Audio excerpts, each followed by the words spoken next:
Olá, irmãos, é tão bom estar de volta gravando esse vídeo para tratar daqueles assuntos que há na apostila. Não tem sido como se tivéssemos reunidos, era bem diferente, havia assim perguntas e era mais interativo, os irmãos dirimiam as dúvidas com mais facilidade. E nesse tema eu tenho que realmente entrar em alguns detalhes que não se encontram lá na apostila, porque lá é mais resumido mesmo, e é uma folha por semana tratando de um determinado assunto. Hoje nós vamos falar sobre a disciplina, a primeira parte. Eu vou dividir em duas partes, mas sobre a disciplina que a igreja é obrigado a exercer com os seus membros, quando necessário. Então a disciplina, a gente sabe que ela tem que existir em qualquer instituição, qualquer grupo. A gente sabe que a disciplina no lar é necessário, os pais têm que disciplinar os seus filhos. Também na escola é necessário haver disciplina. O exército também é um pouco mais rígido e com mais seriedade até, tem a sua disciplina. E o governo também tem que disciplinar os seus cidadãos. E isso naturalmente vem da Bíblia, não é algo inventado pelo homem, mas é algo que já vem na história na história pré-existente do homem. Já havia a disciplina quando alguns anjos caíram na rebeldia e Deus teve que discipliná-los com rigor, com castigo, inclusive castigo eterno para eles, porque os pecados deles realmente são imperdoáveis. Eu gostaria de ler em Deuteronômio capítulo 8, que diz: confessa, pois, no teu coração que, como um homem castiga a seu filho, assim te castiga o Senhor teu Deus. Deuteronômio capítulo 8, versículo 5 que diz essa passagem. Então é uma passagem que Deus está falando para a nação de Israel, que precisava mesmo de disciplina quando ela era rebelde. E durante toda a existência de Israel, nós sabemos que Deus castigou essa nação porque ela se rebelava, não andava no caminho do Senhor, e Deus não podia deixar a nação à vontade. Ela tinha que obedecer à vontade do Senhor, e às vezes Deus tinha que usar de rigor para com esse povo chamado Israel. Lembra que esse povo vem de um homem chamado Abrão.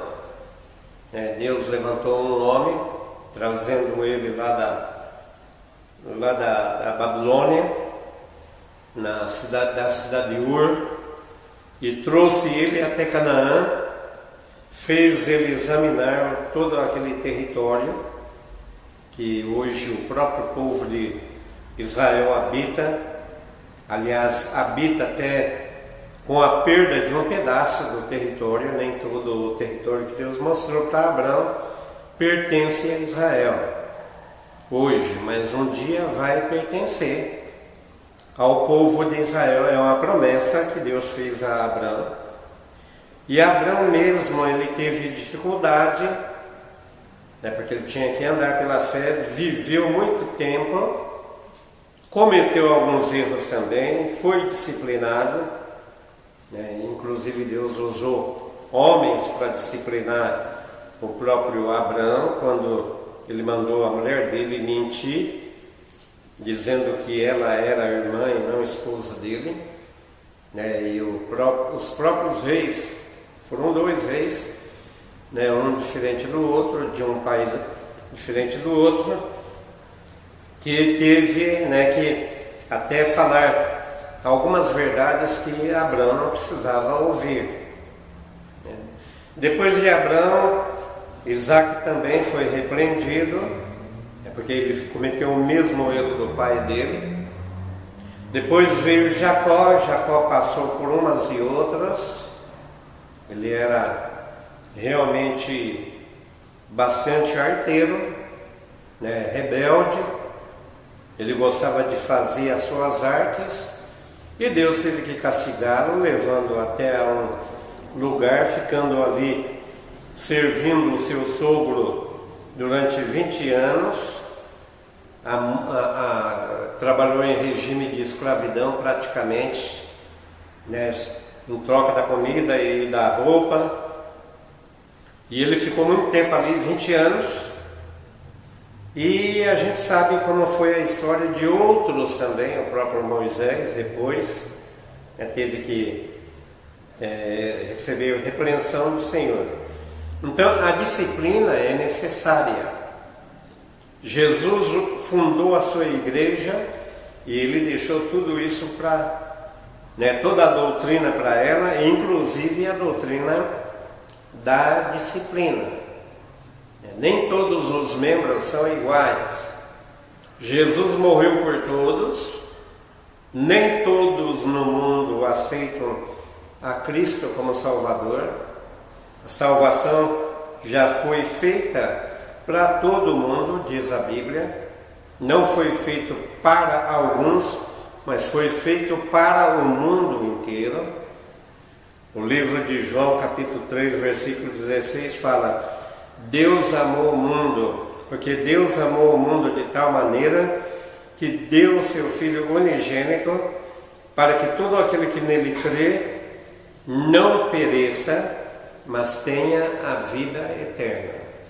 Então Jesus, ele morreu para todos. No entanto, nem todos vão ser salvos. Jesus também falou da porta larga e da porta estreita, também do caminho largo, espaçoso, e do caminho estreito. E ele falou que isso aí é uma opção de cada pessoa. E ele até aconselha: entrai pela porta estreita, né? E ele aconselha: caminhar pelo caminho estreito. Não é que Deus quer que o homem ande pelo caminho largo, que é o caminho da perdição. E também a porta larga significa a mesma coisa, o caminho ou a porta da perdição. Deus não quer que ninguém se perca. Ninguém se perca. A salvação é para todos. Alguns creem em Jesus Cristo, vêm para a igreja e vêm de ambientes diferentes. Sua alma foi salva, mas ele traz, ou ela traz, né, seja homem, seja mulher, traz uma bagagem que adquiriu durante anos lá no mundo. Traz alguns hábitos, alguns vícios, e põe em prática mesmo como membro da igreja. Práticas de erros que não convêm aos membros da igreja, à própria igreja de Jesus. Então aí entra a disciplina. Alguns vêm de lares desfeitos, né, tumultuados. Alguns vêm do submundo do crime, né, alguns que eram drogados. Prostitutas vêm, né, prostitutos vêm, adúlteros e adúlteras aceitam o Evangelho, e se aceitam, são salvas, não tem problema nenhum. Deus perdoa a todos, seja quem for. Deus perdoa a todos, se tão somente realmente se arrepender e confiar em Jesus Cristo como seu Salvador. Então já está salvo. Só o que Deus não aceita é que essas pessoas entram na igreja e continua praticando ou vivendo a vida de pecado que antes viviam lá no mundo. Deus não vai aceitar um adúltero praticante dentro da igreja. Ele tem que tratar desse assunto. Jesus já disse. Paulo até repreendeu muito a igreja de Corinto no capítulo 5, porque havia um homem lá no capítulo 5 de 1 Coríntios, que relata essa história, diz que havia um homem lá vivendo com a própria mulher do pai. Era a madraça dele. E a igreja estava orgulhosa disso. Era como se fosse uma coisa boa. E Paulo disse: nem vos envergonhais, falando para a igreja, para os membros da igreja, vocês não se envergonham de ter uma pessoa assim que praticou tal ato ou que pratica tal ato. E aí ele disse: olha, eu, pela minha autoridade apostólica, peço que vocês se unam com o meu espírito, isso é, com a mesma ideia, com o mesmo propósito, e tira o tal fora da igreja. Entrega ele para Satanás. Quem é que deveria entregar para Satanás? A igreja de Corinto. E para a destruição da carne. Deixa ele sofrer na mão do inimigo. Enquanto ele estiver lá na igreja, mesmo pecando, ele tem uma certa proteção. Mas uma vez excluído da igreja, não ia mais ter proteção. Veja a importância da igreja, de ser membro da igreja. E a igreja fez isso. Entendeu? Ele não ia perder a salvação. Paulo disse: para que o Espírito seja salvo no dia do Senhor. Então o Espírito dele estava salvo. Mas a carne dele estava à mercê do inimigo. Aquele homem ia sofrer, não sabemos se ele realmente sofreu, foi excluído, depois voltou arrependido. A Bíblia é clara nesse assunto, que ele voltou arrependido e que a igreja deveria recebê-lo de volta como membro da igreja. E ele voltou. Paulo disse: basta ao tal a vergonha e o sofrimento que ele já passou. Ele já passou a humilhação. Então receba ele de volta. E a igreja recebeu. Então, uma parte da disciplina é a igreja lançar o pecador ou a pessoa que está cometendo o erro e deixar ele lá fora. A Bíblia diz que ele está agora aos cuidados não, sob a mira do inimigo. E o inimigo vai feri-lo na carne. Um câncer, pode ser um Alzheimer, um mal de Parkinson, ou qualquer doença, nós não sabemos. Ou empurrá-lo na frente de um carro, ou fazer com que ele perca o equilíbrio e ele caia e se machuque. Nós não sabemos. O inimigo, ele tem a sua tática, ele sabe como fazer isso. Mas quem deve entregar ele para o inimigo é a igreja. Como? É simplesmente excluindo ele. Falou: olha, você não é mais membro. A igreja vota a exclusão, se é que ele não arrepende. E aí a igreja falou: olha, você já não é mais membro. E aí o inimigo vai tratar dele. Porque é isso que o inimigo quer. Todo esse problema um crente pode ter. Lembra disso. E ele pode ter um problema desses que eu relacionei, mal de Parkinson, Alzheimer, um derrame, quebrar um braço, uma perna, ficar acamado. O crente pode ter. Às vezes ele tem como provação. É que Deus permite, mas está sob a proteção divina. Paulo teve essa experiência. Deus não estava disciplinando Paulo. Paulo simplesmente estava recebendo uma provação na sua carne. Ele disse que era espinho na carne. E ele então, foi castigado pelo inimigo. Diz que um mensageiro de Satanás veio esbofetear, para que ele permanecesse humilde. Paulo, antes de aceitar o Evangelho, ele era genioso, temperamental, bravo. E Deus então usou esses meios para deixar ele humilde, calmo, mas deu total proteção a Paulo. Outro que a gente sabe que sofreu também muito na carne foi Jó. Todo mundo sabe a história de Jó, ou pelo menos ouviu a história de Jó. Tem uma noção de quem foi esse homem. Ele foi um homem realmente, quem foi esse homem? Ele foi um homem que sofreu horrores. E Deus falou: pode ir, eu vou provar para você que ele não vai me amaldiçoar, ele não vai blasfemar o meu nome. Então vai lá e faça dele o que você quer, mas toma cuidado com ele, não mexa muito com ele. E nós sabemos a história de Jó.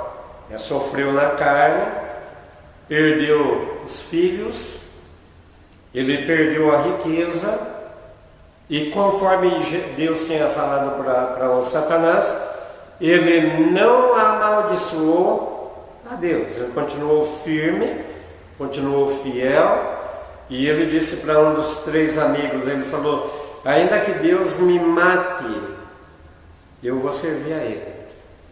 Mesmo que esse sofrimento me leve à morte, eu não vou desistir, eu vou servir. Então não era outro caso que não era disciplina, era uma provação.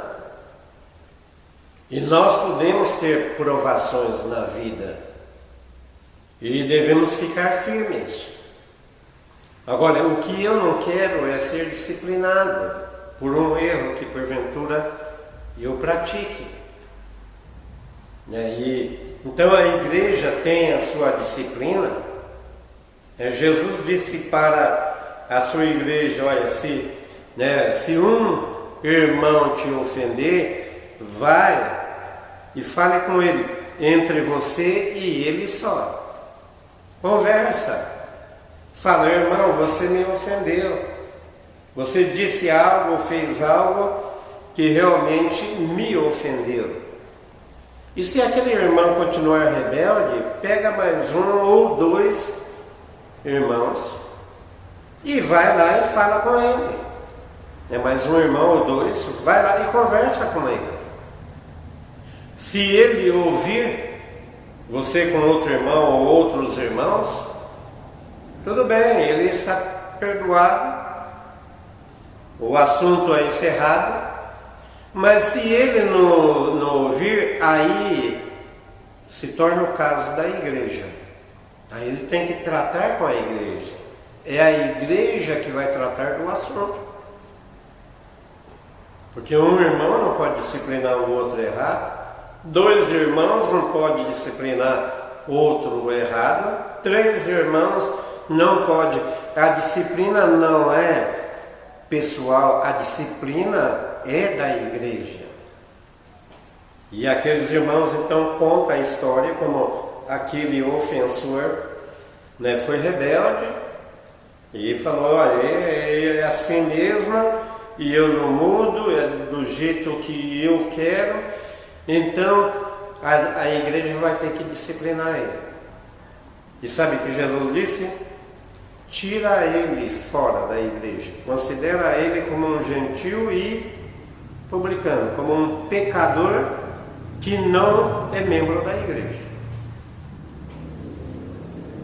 Gentil não pode fazer parte da igreja com a sua natureza desfigurada na parte espiritual e moral. Então, o que Jesus disse, ó, tira ele, um publicano. Sabemos que o publicano era um cobrador de imposto, era ladrão. Ele cobrava ainda dos seus irmãos de raça, como é no caso de Mateus e outros que a Bíblia cita, né? E quando Zaqueu também era um cobrador de impostos, e Jesus encontrou Zaqueu, ele se arrependeu. Mateus também se arrependeu. Mateus se tornou até um dos apóstolos, mas era mal vista porque o publicano ele cobrava um imposto exorbitante dos seus irmãos, que era uma coisa assim considerada como traição, porque trabalhava para o governo estrangeiro, que era o governo romano. Tirava, e ele não entregava tudo, ele cobrava mais do que o próprio governo mandava, ele cobrava 2 vezes ou 3 vezes mais. Ele dava aquela parte que o governo mandou cobrar e outra parte, ou 2 partes, ele punha no bolso dele. Era ladrão. Jesus disse, considera essa pessoa errada, que não se arrepende, como publicano. Uma pessoa que não merece, não é digna de fazer parte da igreja. E conforme já falamos, Paulo ele é mais detalhista, essa pessoa é entregue para o próprio inimigo. E o inimigo vai tratar dele. E quando o inimigo trata da pessoa, sabendo que não tem a proteção, ele vai a fundo. Ele vai machucar aquela pessoa fisicamente, mentalmente, psicologicamente. Ele vai deixar aquela pessoa maluca, doida, varrida. Agora, se ela voltar para a igreja arrependida, a Bíblia diz que essa pessoa vai sair das garras do inimigo e vai voltar novamente a ter uma proteção especial do Senhor. Isso é disciplina. Então a igreja, como a nação de Israel foi disciplinada, lembra que a nação foi formada lá no Egito, vindo do patriarca Abraão, depois do patriarca Isaac, depois do patriarca Jacó, foi o último patriarca. Tanto é que o judeu hoje, quando faz oração, ele vai a Deus e diz, ó Deus de Abraão, de Isaac e Jacó. São as 3 figuras lendárias, consideradas os pais da nação de Israel. São os 3. E realmente ela foi formada lá no Egito, quando Jacó foi obrigado a ir lá também para não morrer de fome. Seu filho José, vendido pelos irmãos, estava lá como governador, e depois o próprio Jacó ficou sabendo pelos próprios filhos. Quem está reinando lá, o homem lá encarregado de distribuir comida para as nações, é o nosso irmão, é o teu filho José. Ele não está morto, ele está vivo. E aquele homem velho, bastante,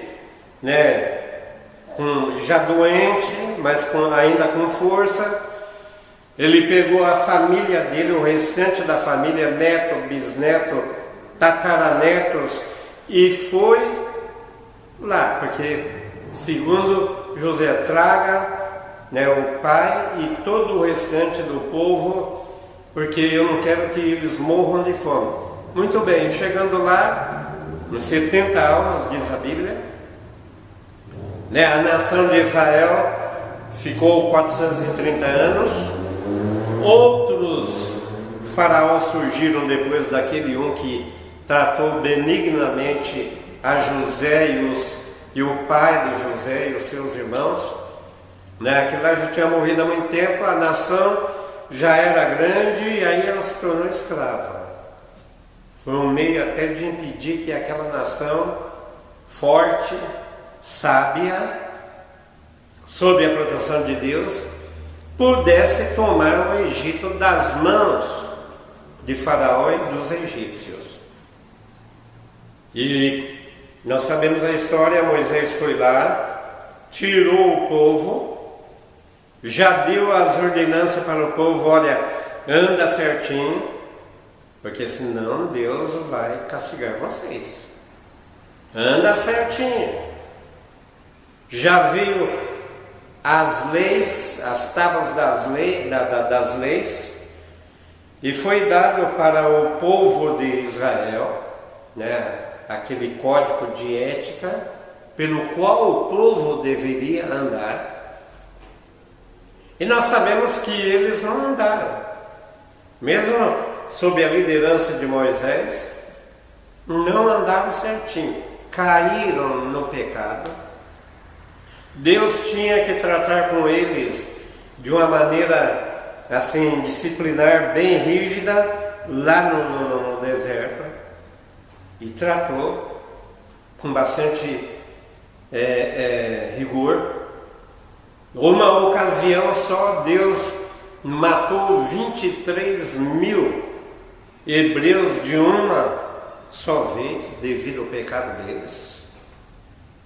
E aqueles que realmente iam pecando, Deus ia matando. Alguns Deus castigava e alguns então aprendiam que não valia a pena ser rebelde. E Deus tinha que vir trabalhando com esse povo. Houve a época dos juízes, Deus tinha que disciplinar esse povo. Houve a época dos reis, Deus tinha que castigar o povo. E alguns reis, muitos deles foram castigados. Disciplina. Nenhuma instituição pode se dar o luxo de dizer: nós não precisamos de disciplina. Conforme já falamos, o lar precisa de disciplina. O pai e a mãe têm que disciplinar os seus filhos. Vai ser um trabalho fácil? Não. Porque o coração do filho é rebelde. E por mais que tratem, às vezes, não endireita. Nós temos casos na Bíblia de pais bons, como foi o caso de Samuel. E acontece, irmãos, né, que realmente eles, os filhos de Samuel, não andou nas pegadas do pai. E aí então o que aconteceu? Deus teve que usar de rigor, né, para com a nação de Israel. Então essa é a história de Israel, né, e Deus teve que levar esse povo também para o exílio. Lembra que o povo foi exilado, a parte norte foi para a Síria. 117 anos depois de Israel, a parte norte ter sido tirado da sua própria terra, Deus teve que fazer a mesma coisa com a parte sul, Judá, por meio de Nabucodonosor. E tirou e deixou só os pobres, mulheres velhas e os velhos, pessoas doentes, e levou todas as pessoas que podiam dar lucro no reino, no império de Nabucodonosor. Nós sabemos a história de Noé e seus 3 amigos.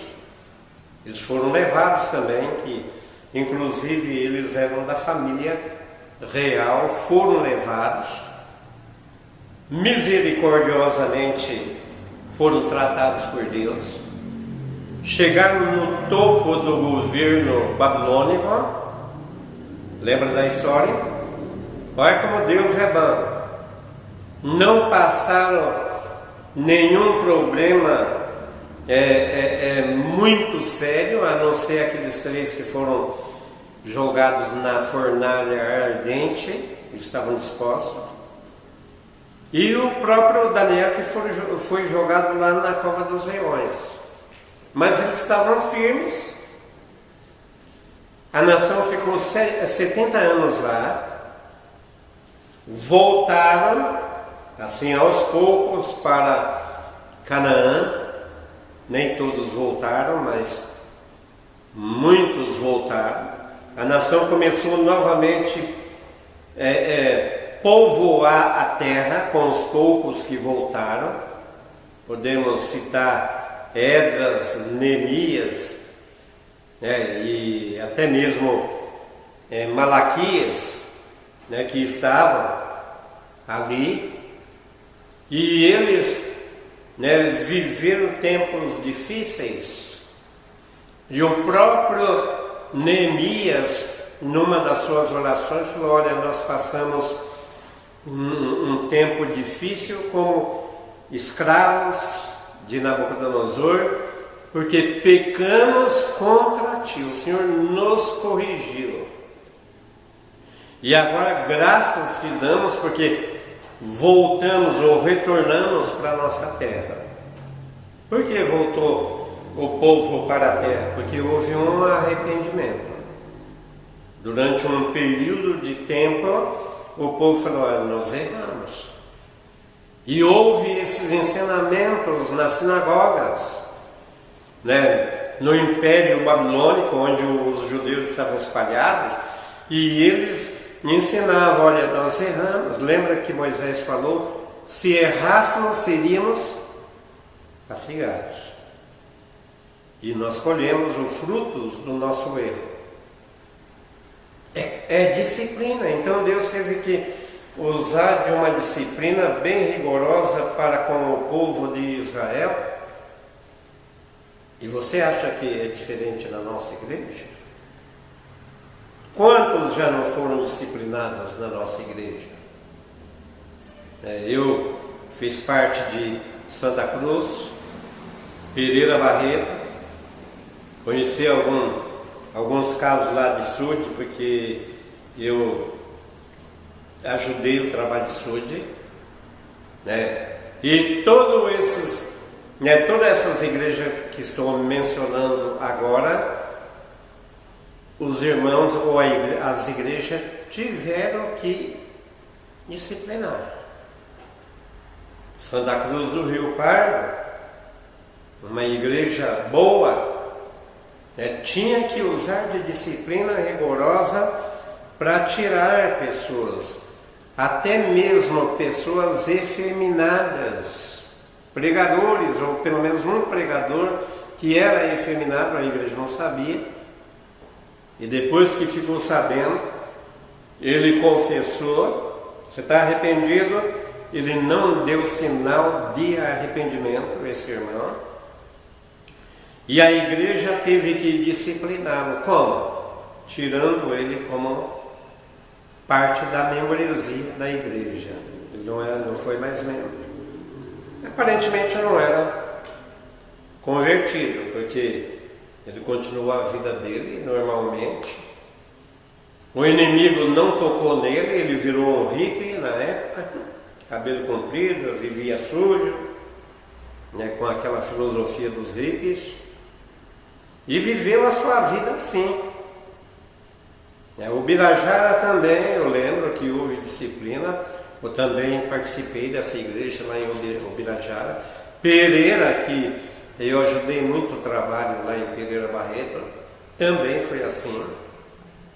Sudiminou-se, conheci outras igrejas na redondeza que tiveram, alguns irmãos vieram falar: irmão, olha, acontece isso, qual é a decisão que a gente deve tomar? E eu às vezes falava, eu e outros irmãos de Pereira falavam: o que a Bíblia fala, considera-o como gentil e publicano. Então outras igrejas, mesmo fazendo parte da nossa linhagem, mas nos dávamos muito bem, éramos amigos, irmãos na fé, apesar de ponto de vista doutrinário assim diferente, a gente nos dava muito bem e eles confiavam, né, que a gente podia dar um bom conselho. Então a gente citava, Mateus capítulo 16, onde Jesus disse: olha, tira o tal, considera-o como gentil e publicano. A gente apontava também 1 Coríntios capítulo 5, né, que fala lá daquele homem que cometeu pecados horríveis e Paulo manda tirá-lo, né, para entregar ao próprio inimigo, para que ele fosse castigado pelo inimigo sem a proteção divina. E aí ele ia ter um sofrimento muito grande nas mãos do inimigo. É assim que Deus trabalha, e é assim que a igreja deve trabalhar. Nós não podemos, irmãos, abrir mão da disciplina. A igreja de Jesus Cristo, se ela continua existindo até hoje, porque ela usou a disciplina bíblica. A Bíblia fala que assim como um pai, né, corrige a seus filhos, assim também Deus corrige aqueles que Ele ama. Que Ele ama. Então é uma coisa muito importante a disciplina. Deus não vai corrigir alguém que não é membro ou que não é filho dele. A igreja tem por obrigação de corrigir aqueles que são membros dela. E se realmente não acontecer nada, como eu acabei de contar o caso desse irmão, não aconteceu nada, ele continuou a sua vida. Um outro irmão que eu conheci também foi disciplinado, né? Eram irmãos na carne, um morreu logo, porque ambos brigaram, e a igreja teve que excluir ambos. E aquele que era convertido morreu, contraiu um câncer dentro de um mês. Não tinha, mas Deus pôs a doença nele. Ou pelo menos o inimigo colocou a doença nele. E sabe o que acontece, irmãos? Ele morreu. O outro que não era convertido, recebeu a mesma disciplina, mas não era convertido, continuou vivendo a sua vida. E viveu por muito tempo. Pelo menos 40 anos depois da sua disciplina, ou de ser excluído da igreja, e ele continuou vivendo, morreu há pouco tempo, porque a disciplina é necessária. A igreja não pode abrir. Lembra que nós falamos da história de como é que as igrejas, logo nos primeiros séculos, elas caíram em erros. Sabe por quê? Porque não houve disciplina. Ou pelo menos aqueles que debandaram para o erro, desviaram, se apostataram da fé, não eram convertidos. Saíram e fizeram outras igrejas, e essas igrejas permanecem até hoje, mas com doutrinas diferentes, não bíblicas. Cada uma delas carrega, né, a doutrina do seu fundador, nós sabemos disso, e também não tem disciplina. Muitas dessas igrejas, os seus membros podem fazer o que querem e eles não usam, o sistema de disciplina para com os seus membros. Então lembra dessa lição. A disciplina não é nada agradável. Eu, quando apanhava dos pais, não era nada agradável. Apanhei de vara de marmelo. Hoje nem existe, nem sei se existe. Hoje é proibido os pais disciplinar os seus filhos. A Bíblia fala que é para usar a vara, não o porrete, mas a vara. A Bíblia diz que uma das qualificações do pastor é que ele não seja espancador para com a família, isso é não usar um cabo de vassoura, não usar um pedaço de pau para bater no filho, mas a vara que não deixa a cicatriz e nem corre o risco de matar a criança, mas vai na alma. Aquela varada, eu lembro até hoje que ia na minha própria alma. E eu ficava embirrado por um tempo, mas como criança, que é a idade própria para ser disciplinado, eu não guardava a raiva dos meus pais. Porque a Bíblia diz que é para disciplinar a criança enquanto há tempo. O livro de Provérbios diz isso. Não espera virar adulto, porque se você for disciplinar um filho adulto, ele vai pegar raiva de você, ódio. E aliás, ele pode se voltar contra você e te atacar. Quantos filhos não são mais fortes do que o pai? E ao invés do pai bater disciplinar o filho, né, o filho é que vai bater no pai. Essa é a pura realidade, é o que nós temos visto em muitos lares. Então, quem é que nós devemos disciplinar na igreja? Realmente é aqueles que têm o espírito de criança. Jesus disse que se não converter como uma criança, sem malícia, uma criança pequena, ela não guarda a raiva dos seus pais. Então Jesus diz que o verdadeiro convertido, aquele que crê nele, tem que realmente se tornar como uma criança, espiritualmente falando. Na parte íntima, na parte convertida, tem que se tornar uma criança. Aí é um verdadeiro convertido.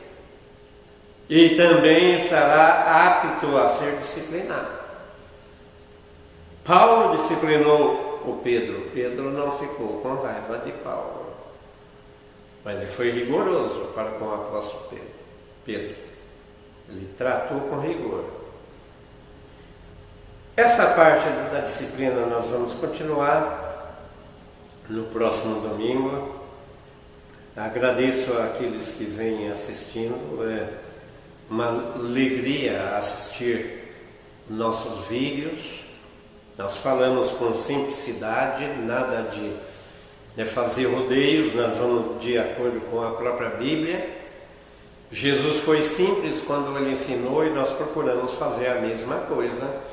Nada de usar palavras pomposas, mas simplesmente aquilo que é suficiente para a nossa aprendizagem, mas usar as Sagradas Escrituras. Eu agradeço ao irmão Hélio, que sempre tem me dado apoio nessa parte. Ele tem uma câmera muito boa e ele tem usado para esse fim. Então que Deus abençoe o irmão. Eu vou fazer uma breve oração agora e assim terminando, vamos nos preparar para o próximo vídeo, no próximo domingo. E terminando a oração, então está encerrado essa pregação. Oremos. Querido Pai Celestial, nós agradecemos pela nossa salvação e por pertencer a uma igreja que usa a disciplina e sabemos que ela usa de uma maneira correta e que aqueles que são disciplinados, quer gostem, quer não,